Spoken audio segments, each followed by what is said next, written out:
पहलगाम में आतंकी हमले के बाद भारत और पाकिस्तान के बीच तनाव बना हुआ है। इसी बीच रूस ने भारत को एक R-37M मिसाइल का ऑफर दिया है। ये मिसाइल हवा में दुश्मनों को नष्ट कर देती है।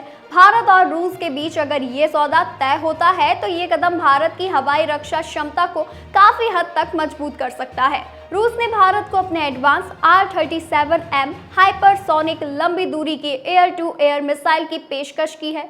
सूत्रों का कहना है कि इस मिसाइल को भारतीय वायुसेना के Su-30 MKI फाइटर जेट्स में शामिल किया जा सकता है। भारत और रूस की ये डील पाकिस्तान और चीन की वायु शक्ति को काफी पीछे छोड़ने में मदद कर सकती है। R-37M, जिसे नाटो कोड नेम के नाम से भी जाना जाता है, ये दुनिया की सबसे तेज और सबसे लंबी दूरी की हवाई मिसाइलों में से एक है। इसकी रफ्तार माच 6 यानी आवाज की गति से 6 गुना ज्यादा है। ये लगभग 300 से 400 किलोमीटर दूर तक दुश्मन के विमानों को निशाना बना सकती है। इसे रूसी विमप्लेट डिजाइन ब्यूरो द्वारा विकसित किया गया।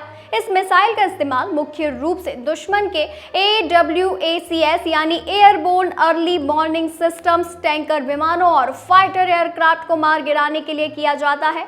इसकी लंबी रेंज भारतीय वायुसेना को दुश्मन के विमानों को अपनी सीमा के भीतर रहते हुए भी टारगेट करने की क्षमता देती है, जिससे पायलटों की सुरक्षा और मारक शक्ति दोनों बढ़ेगी।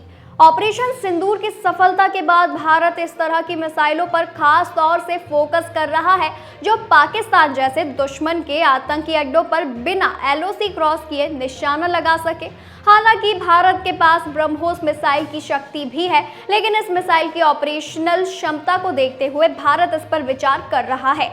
दुश्मन पाकिस्तान के पास F-16 एयरक्राफ्ट है जो AMRAAM मिसाइल से लैस है।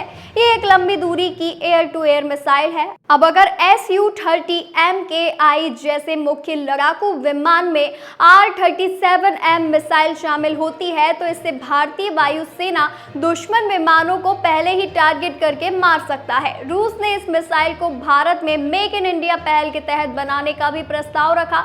अगर ये योजना लागू होती है तो ये भारत की आत्मनिर्भर क्षमता और नीति ऊंचाइयों तक ले जा सकती है। माना जा रहा है कि इस मिसाइल के निर्माण में हिंदुस्तान एरोनॉटिक्स लिमिटेड अपनी भागीदारी निभाएगा।